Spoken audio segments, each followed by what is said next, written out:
Greetings, ladies and gentlemen. This is take two. In other words, what we're trying to do is, because the first show I started, there was a problem with the connection. Hopefully, we're not going to have any problem with this one. Okay. My name again is Professor Yalingi, and I'm coming to you from New York City.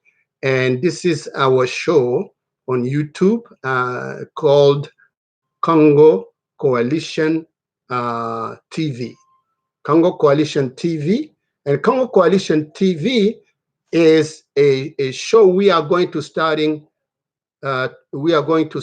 today, and it's going to be in English in order for us to communicate with the world outside of the DRC, for the world to understand what has been going on in the DRC at least since 1996. That's why we're titling the show Rwandan-Occupied DRC. Why? Because Rwanda occupies the DRC and has been occupying it since officially at least 2001. And throughout the shows we are going to be doing, we are going to provide you with all the evidence that you need to know, that you need to see, that you need to understand, that will be proving to everyone that the DRC is occupied by Rwanda. And officially, Rwanda controls the entire DRC. And we can add to that the northeastern part of the DRC that is controlled by the person that is known as Museveni, Uganda. Museveni is Uganda. We will be providing information again that will show you that even that identity, Museveni, is a lie. Anyway, so, but we want to emphasize that this English show we are going to be doing on YouTube is geared toward letting everybody know and see that the Congo is an occupied country and that Rwanda controls it. We are going to be providing evidence as we go throughout the shows we're going to be doing. So today is an introduction, and this introduction is aimed at letting everybody know or expect once a week we are going to be doing a show in English on the Congo. Just as a parenthesis, we do a show in Lingala twice a week. Lingala is the lingua franca of the DRC, the cultural language of the DRC, the Democratic Republic of Congo, of Central Africa, of colonial Central Africa. The map of colonial Central Africa that we put there is showing the DRC and another territory on the eastern part of the DRC, which is what was called Germany's East African colony. Germany's East African colony. This Germany's East African colony included what we call today Tanzania, and also Rwanda and Burundi. And on my cell phone, I pulled up that map. You can see the blue territory, that is East African colony of Germany, that include Rwanda, Burundi, and Tanzania. And on the other side, you have what was called then Belgium Congo. So that's if you go on the internet, you type in East African colony of Germany, you will see the territory. Why did we start with the East African colony of Germany? Because we must start there to begin to unravel the lies that have been told by Paul Kagame's Rwanda to the entire international world community. And that lie is this, that there were in the 1800s, in today's DRC, in the eastern part of the DRC, a people called Tutsis or Hutus, or something that they call Banyamulenge, which doesn't mean anything, we'll talk about it later, or what is called Banyarwanda. which also doesn't mean anything except that when you say Banyarwanda, it's just like saying Banya America, or like saying Banya Germany, or like saying Banya France or Banya England. In the Kinyarwanda language, it means the people of Rwanda, or Banya America, the people of America, or Banya England, the people of England. So you cannot have in the DRC Banyarwanda being autochthonous or people, original people in the DRC.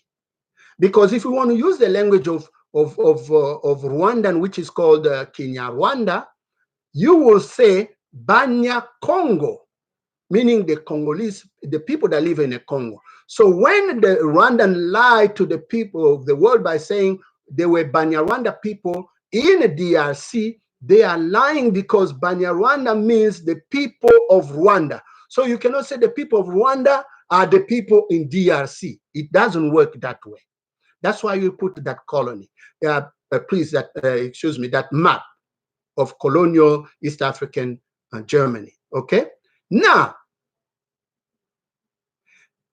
furthermore, it is important for the world to remember that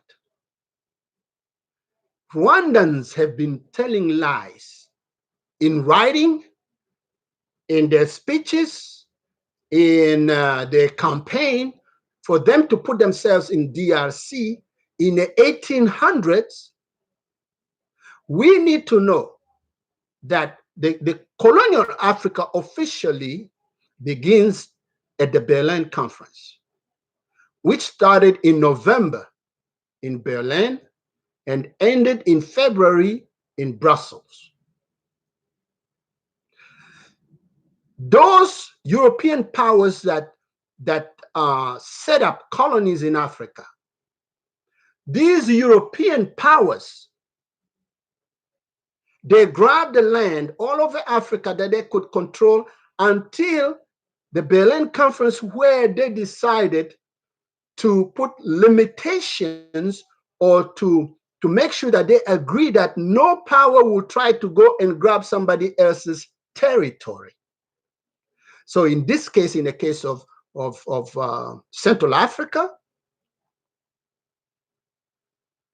Germany controlled that East African colony we're talking about, that included what we call today Tanzania, and what was called then a small kingdom that was called Rwanda-Urundi.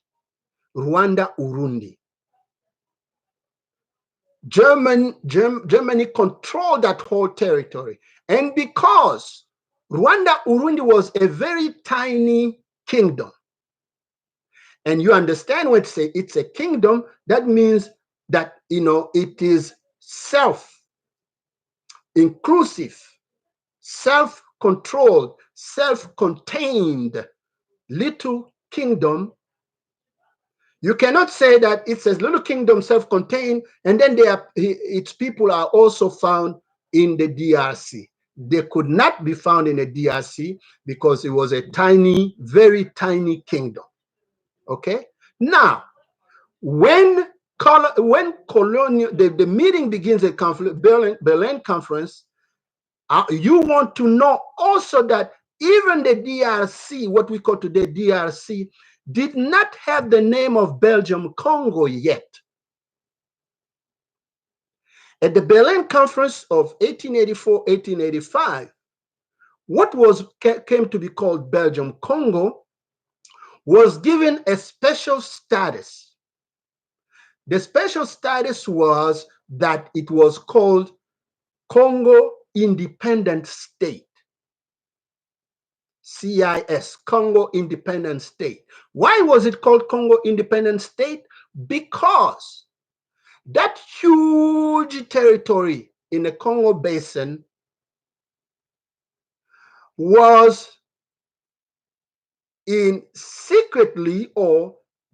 was something that King Leopold II of Belgium wanted to have as a colony But because Belgium did not have the marine, the army, the ship, or the manpower for them to go and grab and control a huge colony in Africa, King of Belgium, or King Leopold II,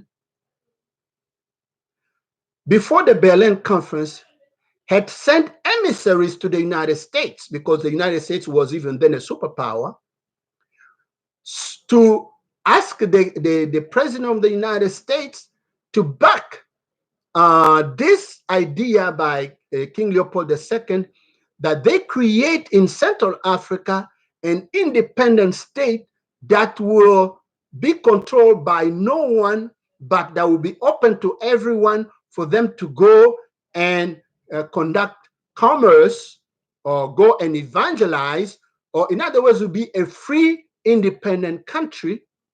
And then King Leopold II proposed to the United States that he, King Leopold II, will be just a benevolent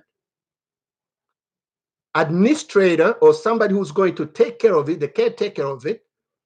And he had no interest in doing anything there, so that he will just oversee that independent state that will be open to everyone and to everybody.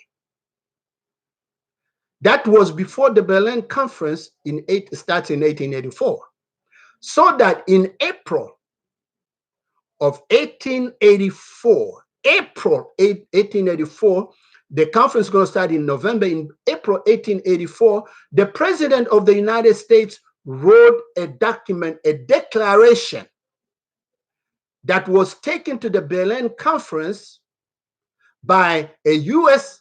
ambassador who went there, who attended the Berlin Conference, to state this: that the United States, the powerful United States, was going to consider the flag, or what was called then the Congo Association. It has not become even a Congo independent state yet, because this is in April. The Berlin Conference is going to take place in November. So the President of the United States signed a declaration that was taken to the Berlin Conference, that the United States was declaring that they were going to consider the flag of the Congo Association, which is going to become the independent state of the Congo independent state. The US said it was going to consider that flag as the flag of a friendly nation to the United States. In other words, it's not a nation yet, but the United States declared in April that the flag was going to be considered by the United States as the flag of a friendly nation to the United States, and that the United States powers, armed forces, were going to protect that territory. And because the United States declared that the territory that was represented by the flag of the Congo Association, they were going to consider it already as a nation, as an allied nation, King Leopold II and the US ambassador took that letter to the Berlin Conference in November, so that at the Berlin Conference, no other power that had territory in Africa could try to grab that part of that land, the huge land mass that became Congo independent state. So that it's going to be at the Berlin Conference, it's going to end up in Brussels in 1885, where they are going to declare that territory Congo independent state, with King Leopold II being, quote unquote, the sovereign, benevolent sovereign who's going to be the caretaker of it. And that's how, from 1885 until 1908, this so-called benevolent King Leopold II was going to turn that Congo independent state into his own personal property, where he is going to kill over, people say, 15 million Congolese were going to die. Until when we get to about the 1897, and I'm not going to give that the history here, maybe some other time, but first, an African American by the name of George Washington Williams, he's going to go and investigate in 1897, because the president of the United States gave him documents for him to go to the Congo and investigate, because by that time the United States was considering sending back to Africa the black people who were here. And he's going to go and investigate.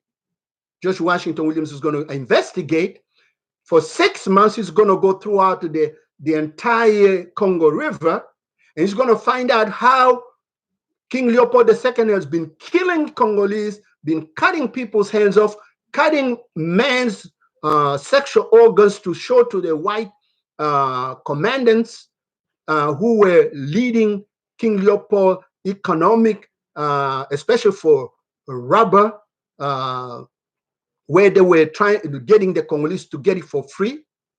When George Washington Williams sees this, he writes a letter to the president of the United States in 1897, but 1899, he's going to write a letter in which he's going to use the term crimes against humanity for the first time in the history, and he's going to say that King Leopold II has committed crimes against humanity in the Congo independent state, and that the world must arrest King Leopold II and take him to The Hague for committing crimes against humanity in the Congo.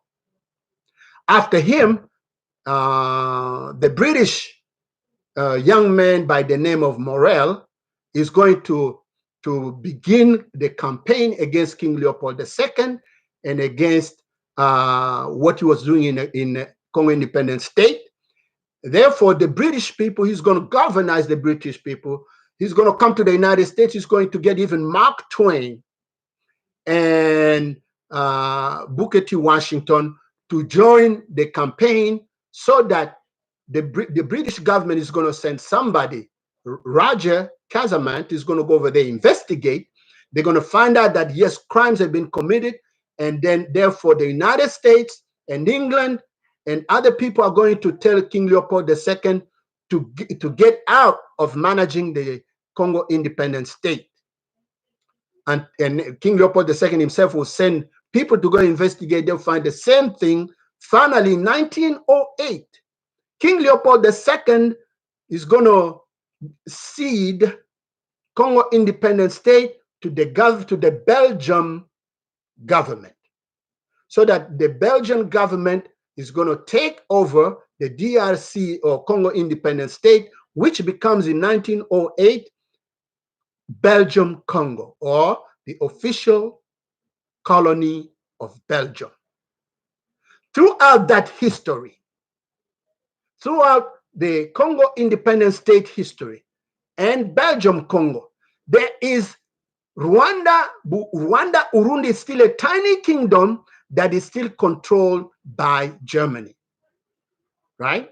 Because we're talking about 1908, when Congo becomes the colony of Belgium, Belgium Congo, 1908, and the First World War is not going to happen until 1914.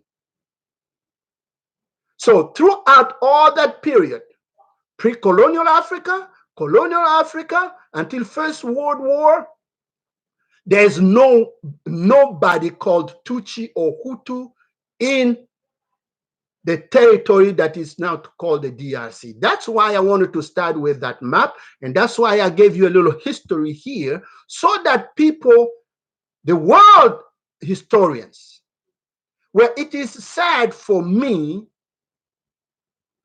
to see that the United States of America, its government, its State Department, its Office of immigration, or the Canadian government, or its immigration services, or its foreign ministry do not have historians who know about colonial Africa, to the point where Rwandans have come and lied to them, and they have accepted these lies, and they have put them in their foreign policy using the lies that Rwanda has told them about their history, colonial history, where these liars, Rwandans, have put themselves in the Congo in the 1800s, and both, so far that I know, the United States and Canada have written these lies in their documents, whether it is in a foreign ministry, or here we have the Department of State, or in their immigration policies, when these things are lies. And we are here to take care of that. It is sad I say that because as a Christian, we read in our Bible that Hosea 4:6 says that my people are destroyed for lack of knowledge. America, Canada, probably Europe too, and Asia, Rwandans have lied to them because they have no knowledge of the true history of Africa. So this show is here. We are going to take care of that so that people can open their eyes and know the true history, because Rwandans have not only, Paul Kagame's Rwanda, not only has killed their own people, both Tutsis and Hutus in Rwanda, but as of today, Paul Kagame's Rwanda has killed over 12 million Congolese, and the world has not spoken up about it. So we are here and to provide the evidence, but first we have to get rid of the lies that Rwandan Paul Kagame's Rwanda has told the whole world, that they have believed, and that have people, these countries, including the United Nations, they have been acting on these lies for them to support a criminal who is Paul Kagame, and Rwanda that has become an occupying country that has taken over, for instance, the DRC. Okay, so that's a little history I wanted to put as an introduction. I'm not going to make a long video, but to conclude this, I want to give you, the people following us, if this is the first time you hear us, I'm going to give you the title of a document that you can access on the internet, where a Rwandan is speaking about the culture on which Rwanda is founded, both the Tutsis primarily and the Hutus as a consequence of living together in Rwanda, the culture of the Rwandan people that is based on what we will call lies. But this culture is more than lies. This Rwandan culture is called in their language, Kinyarwanda, they call it themselves Ubwenge. Ubwenge, U-B-W-E-N-G-E, Ubwenge. But I'm going to give you the title of a document that everyone can access on the internet and read it in preparation on the show we are going to do next, because next week we are going to speak about Rwandan culture. And we are going to show you, to explain to you how the Rwandan culture is unique on the entire earth. Is unique on the entire earth. And the world does not know about it. And I can tell you, as an advance notice, the Germans, when they colonized Rwanda from 1884 until 1919, they did study this culture. In fact, a German who lived in Rwanda, where in East African colony of Germany, right? That included today's Tanzania, Rwanda, and Burundi. He studied this culture of the Rwandan specifically and wrote a book about it titled Kaput Nili, and it's in German, and we will talk about it next time. But the Germans studied this culture, and they did find out that they had a unique culture, which is the opposite of everybody on the entire earth. Why? Because their culture is not based on what everybody else believes. The entire earth, black, white, red, yellow, the entire earth, they believe that telling lies is bad. And this is not only in the religions, but even in the judicial processes of these countries everywhere, in the justice system, in the morality of the entire earth. It doesn't matter. People believe that lying is bad, except the Rwandans. And we're going to show you in this culture. So I'm going to give you this document. If you read it in preparation for next time when we meet, it's in English. It has been translated in English because the guy wrote it in French. Then you'll be ready for you to understand what we're going to be talking about, because it is unusual. It is unheard of. It is incredible that on this earth where we live today, there is a nation, there are people who believe that the truth kills, and therefore you cannot tell the truth. From the time a Rwandan child is born until he grows up, he is being taught to lie. He's being taught to become a master liar. He's being taught that the truth kills. In the language of Kinyarwanda, because we have studied this culture, they say, ukuli kurazirua. In other words, for them, the truth kills. Therefore, you can never tell the truth. And the world, America, Canada, Europe, Asia, everybody has been lied to by Rwandans. Even the Congolese people, we did not know this. We uncovered this culture here in America in 2014. So we've been studying this culture since 2014.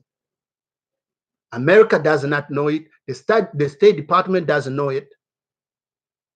Homeland Security and Immigration don't know about it.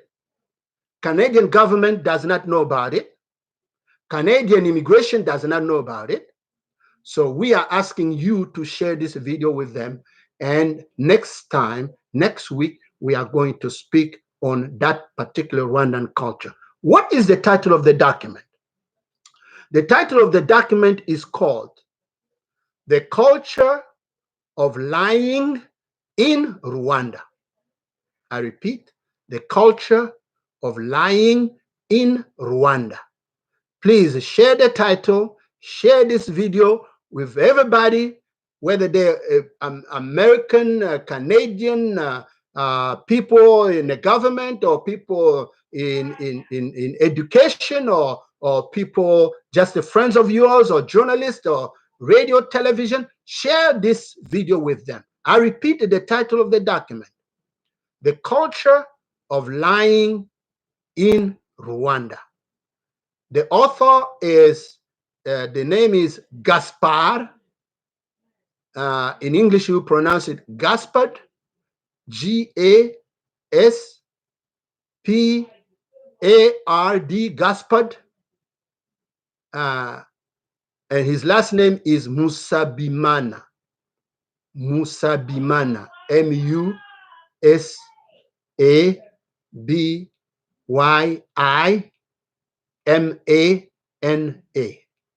But if you just type the text, the title of the document, The Culture of Lying in Rwanda, it'll pop up. It's in English. Read it in preparation. Well, I don't want to make it long, and please share this video. And it's going to be something we're going to be doing every week. so that everybody knows what is going on in the DRC and in Central Africa and in the Great Lakes region, because the DRC is in need of being liberated from Rwanda's occupation. And as we go along, you are going to know why. You are going to get more evidence. In the meantime, I say until next time, let us stand for justice. Let us stand for ending genocide and the rapes, the gang rapes, the atrocities taking place in the DRC. All right? And if you want some extra, something you can read, you can also type in the mapping report, the United Nations mapping report of October 1st, 2010. October 1st, 2010, mapping report that is now collecting in the drawers of the United Nations here in New York City. Okay? So again, until next time, let's search for the truth. Let's search for the truth. Let's destroy the lies, because the world cannot live on lies. Until next time, I am Professor Yalengi, and share the video with all of your contacts. And this is Congo Coalition TV. See you then.